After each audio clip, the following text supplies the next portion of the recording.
Zeus, lord of thunder, king of the gods, woke one morning with a faint ache behind his eyes. It was unusual for him to experience any pain at all. Immortals did not suffer headaches the way mortals did. Yet Zeus assumed it was merely the residue of a particularly vivid dream, or the echo of divine energy passing through him. He dismissed it. But the next day, the ache intensified. By the third day, it grew into a searing pressure, a pounding torment that made even lightning flinch at the edge of his mind. Zeus tried to hide it. He was the ruler of the cosmos. Gods looked to him for strength. Mortals felt his moods ripple through the weather. He could not be seen clutching his head in agony. Yet his agony grew. The pain became an earthquake running through his skull, a thunderstorm trapped with no sky to escape into. Zeus paced the halls of Olympus, gripping his temples. His breath came in ragged bursts. Every step he took sent tremors through the clouds. The other gods watched from a distance, whispering in alarm. Even Hera stared with narrowed eyes, uncertain whether she was witnessing weakness or something far stranger. On the fourth day, Zeus roared. The sound split the heavens. Lightning burst from the crests of clouds. Mortals below cowered, believing the sky was being torn open by unseen forces. The gods rushed together, each offering their own counsel. Some suggested healing herbs. Others suggested spells. None dared approach too closely. The pain radiating from Zeus felt volatile, dangerous, like a storm building toward its breaking point. Finally, Zeus shouted for someone strong enough to open his skull and relieve the pressure within. He demanded Hephaestus in some myths, Prometheus in others. Either way, a god stepped forward holding a great bronze axe, trembling at the idea of striking the king of the cosmos squarely in the head. But Zeus insisted. His voice cracked with pain. His command was absolute. The axe was raised. The blow landed. A blinding flash tore through the throne room, and from the gash in Zeus's skull burst Athena, fully grown, fully armored, clad in shimmering bronze that rang like 1,000 shields raised in perfect unity. She stepped forward with the precision of a warrior who had always existed. Her spear gleamed with fierce promise. Her helmet burned with the golden fire of insight.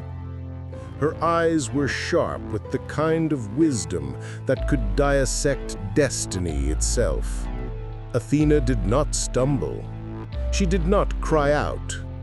She arrived as a force of nature, as if the world had always planned for her and was finally breathing in relief that she had arrived. She was the goddess of strategy, crafts, intellect, and righteous warfare.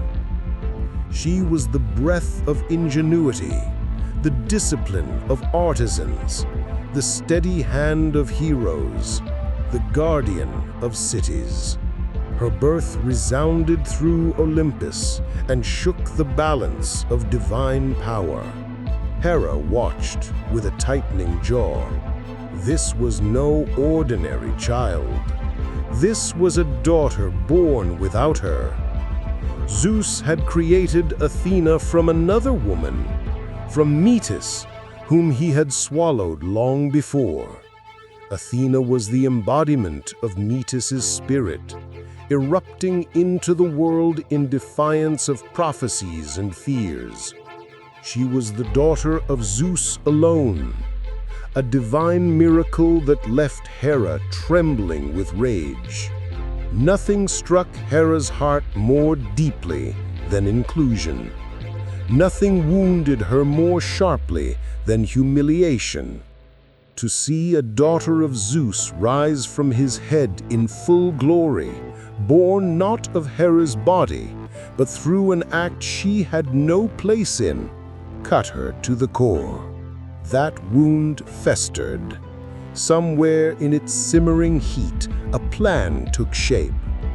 If Zeus could create a child without her, then Hera would create a child without him. In one of the most ancient and raw myths of divine rivalry, Hera bore a son alone out of spite. The child was Hephaestos.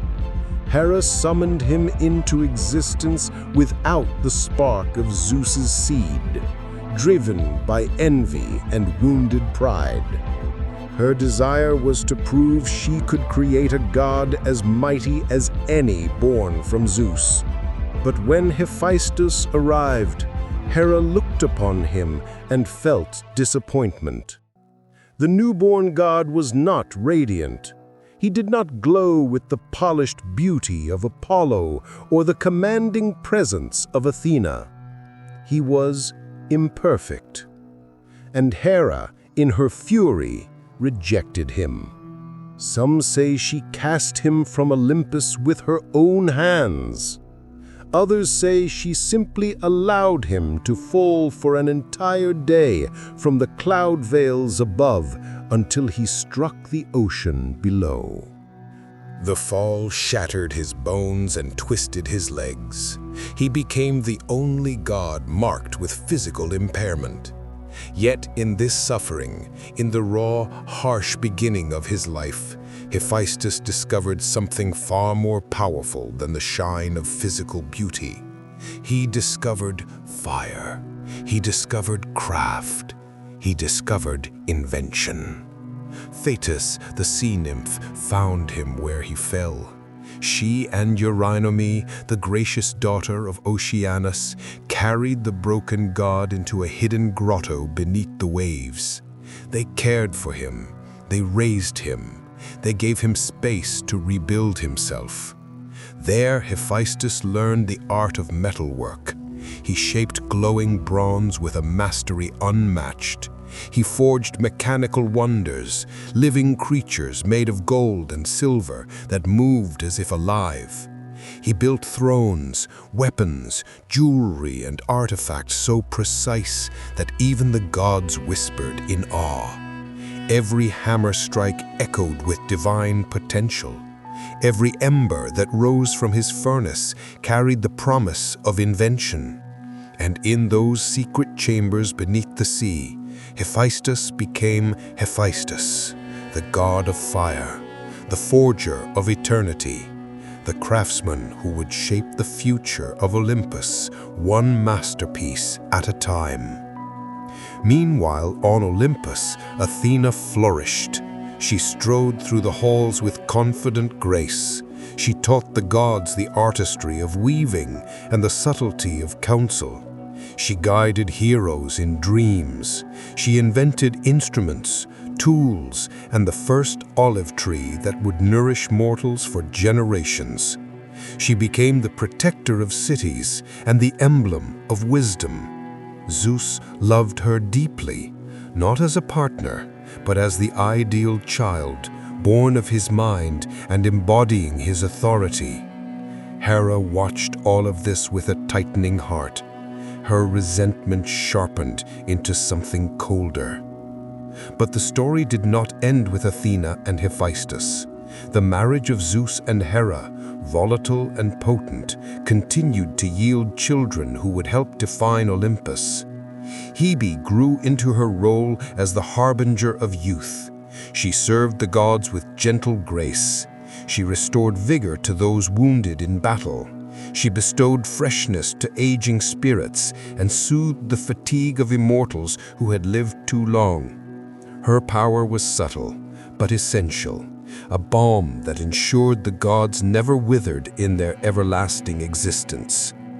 Aletheia became central to mortal life. Her presence in childbirth was so profound that even the slightest frown on her face could halt labor entirely. Hera guarded her fiercely. Mortals who offended Hera would find Athena withdrawn, leaving them helpless in their time of need. Mortals who pleased the queen would find her daughter swift and merciful. Through Athena, Hera controlled a great part of mortal fate. Ares matured into a dangerous force, his rage echoing through the mountains and battlefields. His bond with his mother was strong. Hera favored him deeply, protective of his violent nature in a way that sometimes challenged the patience of the other gods. Ares clashed often with Athena, their opposing war natures striking sparks that would light the stories of countless battles. Eris wandered freely, sowing discord that shaped both mortal conflicts and divine feuds. She was not evil in the modern sense, but a force of catalyst, a necessary disruptor. Her presence at gatherings could flip destinies like a gambler throwing dice across a polished table.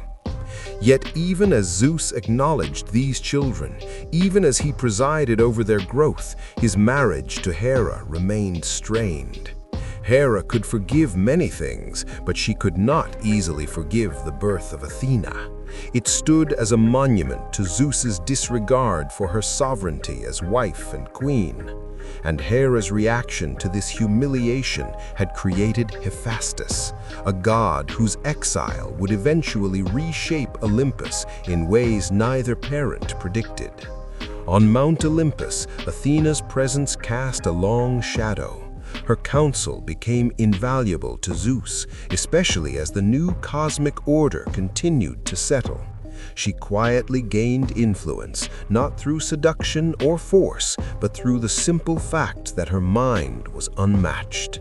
Hera felt overshadowed. She was queen, yet Zeus listened to Athena more readily than to her.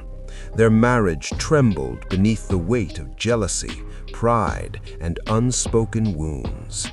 Years passed in divine time, an elastic ribbon stretching and contracting in the way only immortals could experience. The gods established their courts, the world stabilized, mortals grew in number and complexity. Heroes began to stir in their far future. But beneath the calm surface of Olympus, two stories continued to develop side by side. Athena, shining and victorious, shaping the minds of gods and mortals alike. Hephaestus, hidden in the deep sea, forging wonders that would one day shake the heavens. Eventually, the day came when Hephaestus sought vengeance for his rejection. He crafted a throne of dazzling beauty and sent it as a gift to Hera. When she sat upon it, hidden mechanisms sprang like living metal, trapping her in place with invisible chains. The gods struggled to free her, but only Hephaestus himself could release her. When Zeus finally brought the smith god to Olympus, limping and expressionless, the tension broke in an unexpected burst of reconciliation. Hephaestus freed Hera, the throne unfolded, and the goddess was restored. Zeus, amused and impressed, granted Hephaestus a place among the Olympians. For the first time, the smith god stepped onto the shining floors of heaven, not as a castaway, but as a divine equal. Hera accepted him. She did not become tender or apologetic, but she acknowledged him. That alone was monumental. From these moments, a new era of Olympus began to take shape. The divine children of Zeus and Hera existed in a constellation of rivalries and alliances, their personalities intertwining in ways that created conflict and stability all at once. Athena became the trusted strategist of the gods. Hephaestus became their artisan, Ares their spear, Hebe their renewal, Elathea their connection to mortal beginnings. Each child represented a facet of divine society, pieces of a puzzle that only made sense when viewed as a whole. Zeus watched them with pride. Hera watched them with guarded affection and sharp judgment. Together, they parented a pantheon that embodied every contradiction of the cosmos: war and peace, wisdom and wrath, craft and destruction, birth and youth, discord and order. The family of Olympus was dazzling, it was flawed, it was brilliant, it was explosive, it was divine in every complex and contradictory way that myth insists the world must be.